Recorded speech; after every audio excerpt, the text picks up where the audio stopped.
최근 일본은 무기 수출을 강화하기 위한 법률을 제정했습니다. 지난해부터 한국의 무기 수출을 지켜보면서 속쓰려하다가 결국 엄청난 결정을 내렸습니다. 방송과 신문 등 언론에서 한국의 무기 수출에 대해 분석하면서 이러다가 한국에서 무기를 구입할 상황이 될 수도 있다는 지적까지 나왔습니다. 이런 상황에 일본 정부가 특별법을 만들어서 상당히 위험한 도박성 베팅 같은 정책을 내놓았습니다. 일각에서는 한국을 이겨보겠다고 밑빠진 독에 물을 붓는 것은 아닌지 우려하고 있을 정도입니다. 최근 일본 정부가 한국의 무기 수출을 꺾어보겠다고 만든 법률은 방위장비 생산기지 강화에 관한 법률입니다. 최근 후지TV의 프라임 뉴스는 일본 방위산업의 현 상황에 관한 특별 대담을 진행했습니다. 대담회의 제목은 한국의 압도적으로 손실 상태에 있는 일본의 방위산업, 수출과 개발이 모두 어려운 현 상황을 어떻게 극복해야 할까라는 충격적인 표현이었습니다. 일본 내 최고 방산 전문가들은 모두 한국의 방위 장비를 왜 다른 나라가 앞다투어 구매를 하는가를 먼저 분석했습니다. 그것도 K2 탱크, K9 자주포, FA-50 전투기 등 종류를 가리지 않고 한국 무기가 수출되고 있다고 지적했습니다. 이렇게 될 때까지 일본은 왜 무기 수출을 하지 못하고 있는지에 대한 분석도 했습니다. 1967년 무기 수출 금지 조치부터 시작해서 아베가 다시 적극적으로 무기 수출을 한다는 정책의 변화까지 훑어보았습니다. 그러면서 이제 한국을 따라잡을 수 있는 방법이 무엇인지 토론을 했습니다.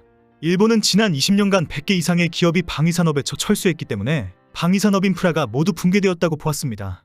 전차를 한 대 만드는 데에 1000개의 기업이 필요하다고 지적하면서 지금 많은 부품업체들이 철수했다고 지적한 것입니다.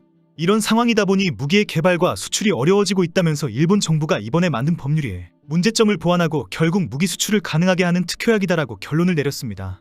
이 법은 일본 내에서 장비 개발 및 생산을 하기 위한 인프라를 강화하기 위한 목적으로 만들어졌습니다. 법률에는 일본에 둘러싼 안보 환경이 새로운 위기에 접어들었다. 그런데 현재 일본의 방위산업은 많은 기업의 철수로 기반이 완전히 붕괴되어 있는 상황이다. 방위 장비는 외국에 의존해서는 안 된다라고 지적하고 있습니다. 이 법률을 제정해서 일단은 방위산업을 지원하면서 일본 내에서 무기 생산을 보장하고 나아가서 외국으로 수출을 촉진하는 것을 목적으로 하고 있습니다. 일본 정부는 일단 일본이 개발한 무기의 수출을 적극 지원하겠다고 강조했습니다. 무기 개발업체에 엄청난 보조금을 지급해주고 만약에 수출이 갑자기 실패하는 경우에도 배상을 요구하지 않을 것이라는 것을 명확하게 밝혔습니다. 기업이 무기를 개발하고 생산하다가 사업의 연속성이 어려운 경우에는 일본 정부가 제조시설 및 장비를 소유하는 시스템도 만들었습니다. 밑빠진 독에 물 붓기로 회사가 어려워져도 일본 정부가 소유권을 가지고 올 테니 아무 걱정하지 말고 무기를 개발하라는 정책입니다. 방위업체의 경우는 무기를 개발해서 해외에 수출하겠다고 주장하면 일본 정부의 보조금을 흥청망청 쓸 수가 있습니다. 그러다가 무기 수출에 실패를 해도 경비 반환을 하지 않아도 되는 상황입니다. 일본 정부 입장에서는 이렇게 강력한 지원을 해줘야 해외에 수출하려는 무기를 개발하고 수출에 적극 나설 것이다라고 판단한 것입니다. 현재 일본 언론은 이 시스템이 결국 민간기업과 공공기관의 담당자들이 결탁해서 부정부패로 이어질 가능성이 높다고 지적하고 있습니다. 무기개발기업이 국방부나 경제산업성의 담당자와 결탁하면 엄청난 보조금을 주고 받고 할 수 있다고 우려한 것입니다. 특히 이런 보조금 지급 소식이 해외 방산업체들에게도 큰 호재가 되고 있습니다. 잠깐 특별기간 동안 제공해드리는 제휴 영상을 안내해드립니다. 네이버 쇼핑 1위를 기록한 최고의 산삼 상품을 국내 최저가로 드리는 제휴를 진행 중에 있습니다. 산삼의 아버지라고 불리는 안원식 박사의 30년 연구 개발로 만들어진 천종산삼과 99% 동일한 DNA를 가진 배양복제 백진삼입니다. 산삼에 관한 정보와 함께 추천드리는 영상을 참고하시면 반드시 구매하시게 될 것입니다. 국내 최저가의 특별기간을 놓치지 마시기 바랍니다. 해외 방산업체들은 일본의 방산업체에 연락을 해서 무기의 공동연구 개발과 생산을 하자고 제안을 쏟아내고 있습니다. 일본 정부에서 해외 업체와의 공동개발에도 보조금을 주겠다고 결정했기 때문입니다. 일본은 일본만의 능력으로는 방위산업을 완전히 국산화하는 것이 어렵다는 것을 잘 알고 있습니다. 최대한 빨리 개발을 하고 생산을 해야 하는데 되지도 않는 연구에 세워라 내워라 하다가 지원금만 쏟아붓고 시기와 경쟁력을 모두 놓칠 수가 있다고 우려합니다. 이런 상황이 계속되면 엄청난 개발비와 생산비로 일본 경제까지 위태롭게 할 수 있다고 보고 있습니다. 결국 일본은 국내 생산이 어려운 경우에는 국제공동개발에도 적극 참여한다고 강조했습니다. 이 조항은 일본의 방위산업체가 외국의 방위산업체와 공동개발에 나서는 경우에도 보조금을 지급하겠다는 의미입니다. 결국 해외 방산업체들이 일본 정부에 공동연구 개발 보조금에 눈독을 들이고 정말 개나 소나 모두 다 연락을 하면서 함께 하자는 상황입니다. 일본 언론도 일본 내 민간기업과 공공기관 간의 결탁뿐 아니라 이제는 해외 기업과 일본 기업과의 결탁도 시작되었다고 지적하고 나섰습니다.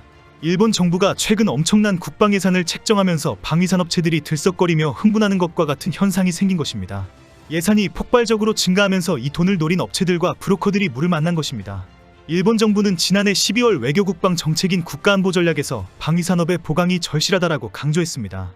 이 문서에서 일본 정부는 일본의 안보 환경이 세계대전종전 이후 가장 심각한 상황이다라고 지적하면서 방위산업을 강화해야 한다고 밝혔습니다. 그러면서 국방개선 계획에서 국방 예산을 5년간 43조엔 약 390조 원을 지출하기로 했습니다. 지난해부터 일본 내 무기제조 업체 등 방위산업체들은 정부의 예산 증가에 흥분하고 있다고 보도될 정도로 엄청난 보조금이 뿌려지고 있습니다. 주식시장에서 방산주의 주가는 폭발했고 방위산업체가 위치한 지역에는 돈이 바닥에 굴러다닐 정도로 불이 붙은 상황입니다. 일본 언론에서는 이렇게 과열된 상황에서 과연 제대로 보조금이 사용되고 있는지, 무기 개발이 제대로 진행되고 있는지에 대한 지적의 보도가 이어졌습니다. 일본 내에서는 이번 방위산업 강화법을 강력하게 비난하는 전문가들도 많습니다. 경제산업성 관료 출신으로 저명한 평론가인 고가 시게아키는 국민들이 잘 모르는 사이에 충격적인 법률이 제정되었다고 맹비난했습니다. 시게아키는 이 법률이 일본에 무기를 세계에 수출하기 위해 보조금을 지급하고 수출이 어려워지는 등의 문제가 생기면 국가가 제조시설과 장비를 접수해서 국영무기 기업을 만들겠다는 위험한 법률이라고 비판합니다. 앞으로 일본 정부는 무기 수출을 위해서 엄청난 보조금을 지급할 것이고, 그리고 동남아시아 국가들에게 가장 먼저 수출을 하게 될 것이라고 예상했습니다. 일단은 동남아시아 지역의 무기 수요를 대체하면서 일본의 무기 산업을 확대하는 것을 목표로 하고 있다는 지적입니다. 그리고 일본 정부의 결정 이면에는 아주 위험한 가정이 설정되어 있는데, 그것은 중국의 대만 침공에 대비한다는 목표라는 것입니다. 분명히 그런 충돌이 발생하면 일본 내에 상당한 무기가 필요하게 되는데, 일본 정부가 나서서 그런 무기를 많이 생산해서 비축하겠다는 의도가 있다는 지적입니다. 국유화해 줄 테니 아무 걱정하지 말아라는 결정은 결국 국유화하면 전쟁에 적극적이고 신속한 지원이 가능하다는 꿍꿍이 속이라는 비판입니다. 시게아키는 일본의 방위산업체는 이제 도덕적 해이에 빠질 것이다. 보조금은 흥청망청 새어나갈 것이고, 개발은 형식적이 될 것이고, 수출은 한국을 영원히 따라갈 수 없게 될 것이다. 일본 정부는 방위산업체를 국유화하는 위험에 빠지게 될 것이다 라고 경고했습니다. 한국의 무기 경쟁력은 이미 일본이 따라잡을 수가 없는 상황인데, 한국의 무기 수출을 지켜만 볼 수 없다고 정부와 언론과 국민들이 일치단결하고 있다고 지적했습니다. 실제 이제 한국의 무기 수출 산업은 세계 4대 수출 국가가 될 정도로 완벽하게 상승하고 있습니다. 폴란드가 작년 한국에서 K2 흑표 전차, K9 자주포, FA-50 경공격기 등 최대 20조 원대로 추산되는 무기류를 사들이기로 결정하고 나서 최근까지 전차 수출 대금으로만 약 6천억 원을 송금한 것으로 알려졌습니다. 최근 체코 국방부는 전력 보강을 위해 신형 전차 70여 대를 구매하는 방안을 추진 중이며, 후보 모델로 한국의 K2 흑표 전차와 독일 신형 레오파르트, 미국의 에이브럼스 등을 놓고 검토 중인 것으로 알려졌습니다. 특히 체코는 이미 네덜란드에서 열린 흑표 전차와 독일 전차의 성능 시연을 지켜보았습니다. 한국의 흑표 전차가 탁월하다는 것을 확신한 상태로 알려졌습니다. 한국의 무기 수출은 오랜 기간 특수한 환경에서 이루어진 독보적인 능력이고 성과입니다. 일본이 이제 와서 따라잡을 수 있는 상황이 아닙니다. 엄청난 보조금으로 밀어붙여보겠다는 결정이 도리어 폭망의 지름길이 될 것입니다.